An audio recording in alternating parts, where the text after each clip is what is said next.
Shalom. Shalom. It's live, starting up. Go get your snacks or what have you. Happy Sabbath. Happy Sabbath day.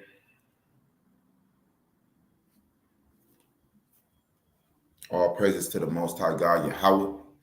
All praises to the Most High God, Yahweh God. All right.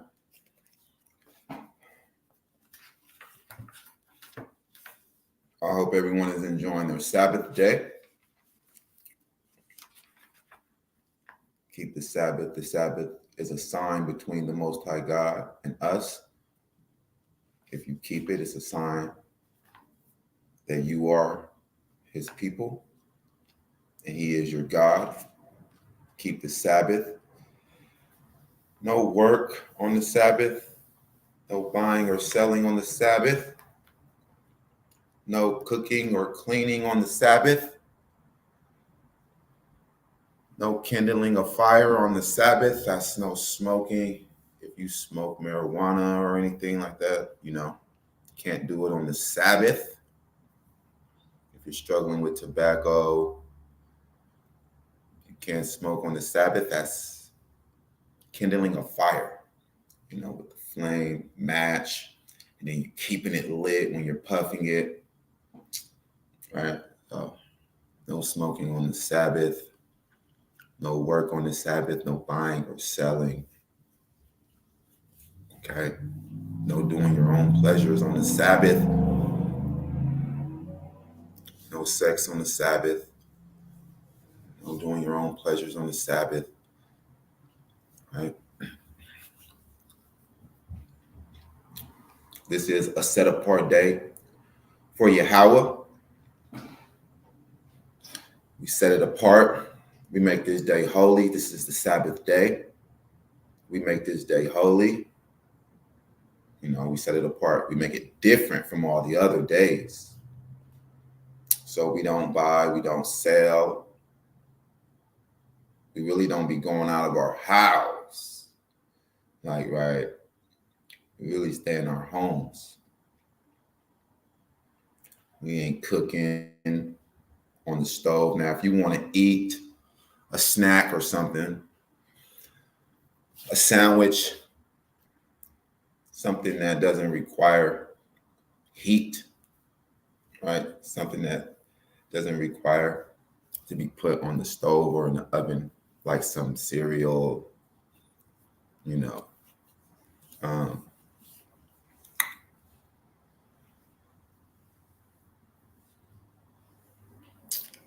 But if you have to feed the kids, and you don't have anything quick, try to always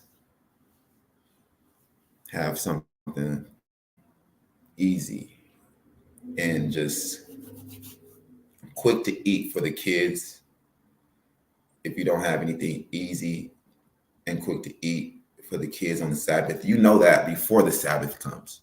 You already knew. You feel me? You ain't got no snack food or no food like that, no cold food or anything like that. So cook and prepare the meal before the Sabbath, right? So you can have it that way. If you need to put some oatmeal in the microwave for the kids, we don't be fasting the kids and all of that, but if you got to feed the kids, put some oatmeal or whatever. If you're struggling, if you don't have very much,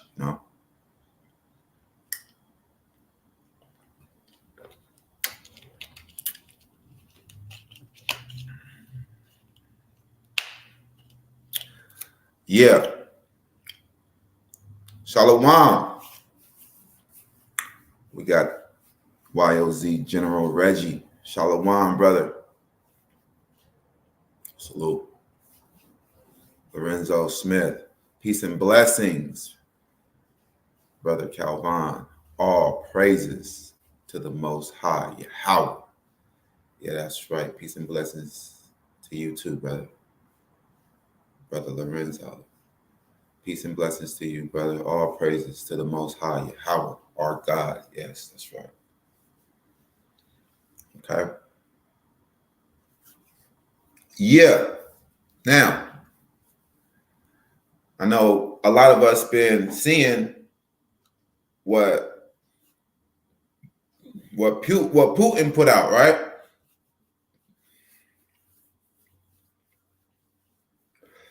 So we see what Putin put out, and he unlocked a vote that's been locked, hidden, put away for, they say, 1,000 years or hundreds of years. So they knew this already. That's not their first time opening it. That's just their first time opening it publicly. So they knew this already. They knew who we are. They know who we are. They know that the real Jews are black. So Putin, he opens up this vault and it shows a black JC. And, he reveals it out of this vault that they've been holding on to. What else are they holding on to? What else do they got? Secret, that we don't know about. We only know about it when they come out publicly and, they show it and let us know, right? What else are they hiding? But we know already, see? And we've been telling you that they know. They know that the real Jews are black. So whenever you see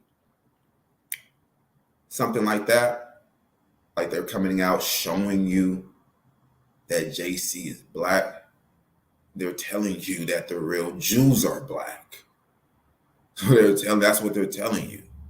Because, JC is the fictional character created by the Romans to deceive the black Israelites. So, of course, they made their fictional character black so he can, resonate with who they are trying to deceive. So he can relate to those they are trying to deceive, which are black Jews, the original Jews. Okay? That's why they made JC black. And they are coming out now to show like, well, yeah, hey, look, JC is black. Because everybody that's pretty much woke, they know what's going on. They can see things starting to fulfill in the prophecies,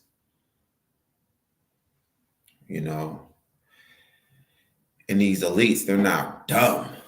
These elites at the top, They're not dumb. They know what's going on, right? And us elites on the right-hand side, when we've been telling y'all that they know who we are. And then they come out and got secret vaults, unlocking secret vaults. Like, they know who we are. They got the Ark of the Covenant. I've been telling y'all that.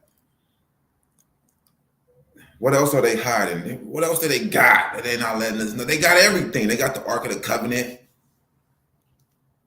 They probably got some books that's really detailed originally in Paleo Hebrew. They probably got a second Obadiah. they got some stuff, man. They got some stuff. So they know a little bit more than we do. And they know, look what they know. They know that we are the real Jews. And they starting to get scared, man. Because they know our God is real. So never trust your enemy, man. The scripture says, never trust your enemy. And you thinking that he's doing you a good service.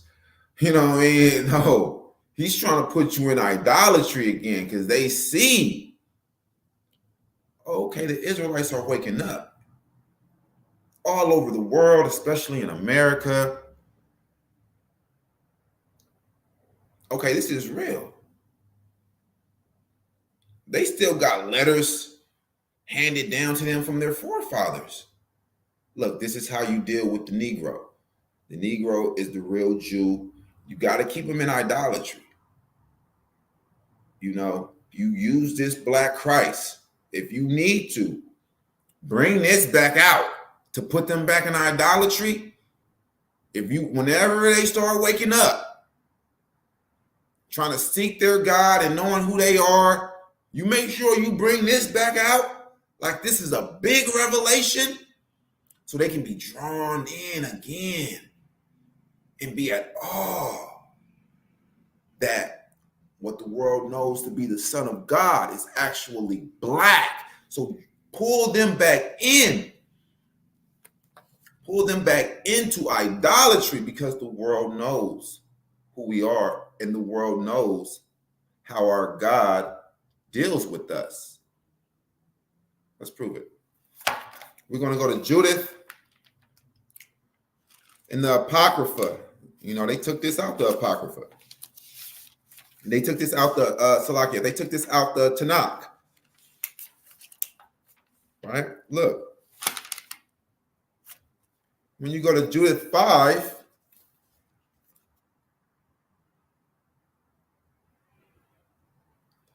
let me see. Where do I want to start? Let's start at 17. Judith 5 and 17. And this is how we know that the nations know how our God operates and how he deals with us. They know already. Judith chapter 5, verse 17. And while they sinned not before their God, they prospered, because the God that hates iniquity was with them. Read that again. And while they sinned not before their God, they prospered, because the God that hates iniquity was with them. Now, this is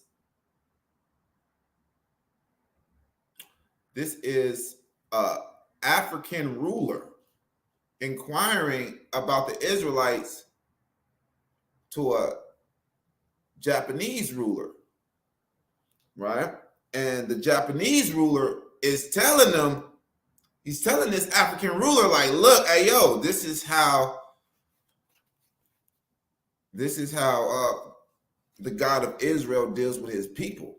He's telling them about the God of Israel and how the God of Israel deals with us.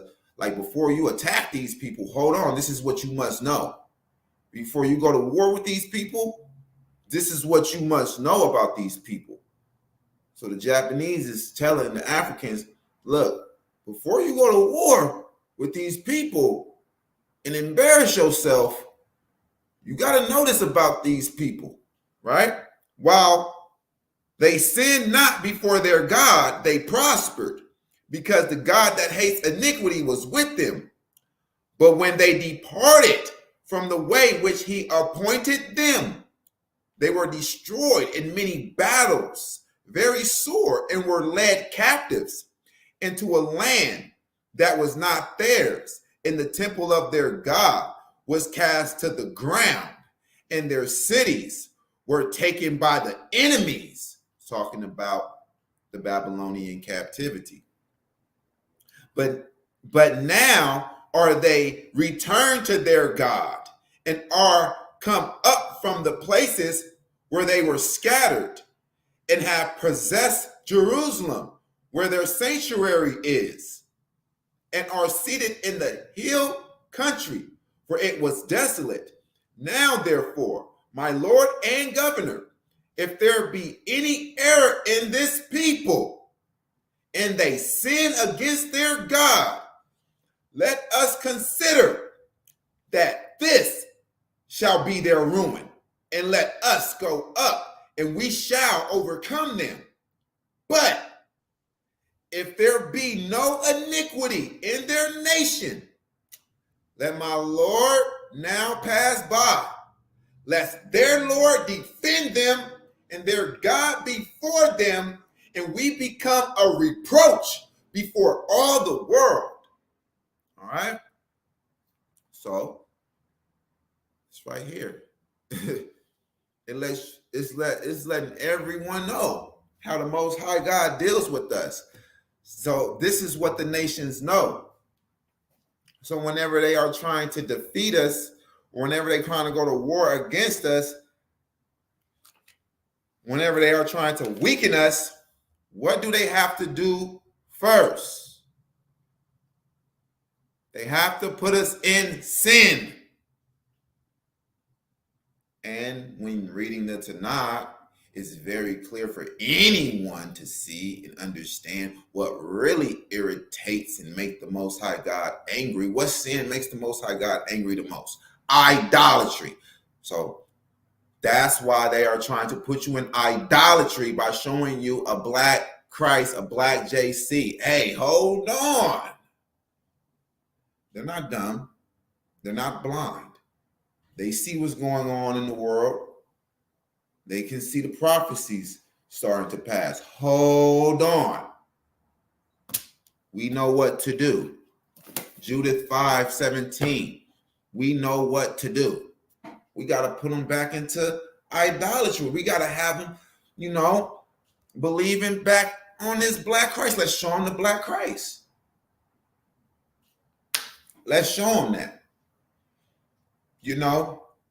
And let's push it like it's really real. We're going to follow black Christ.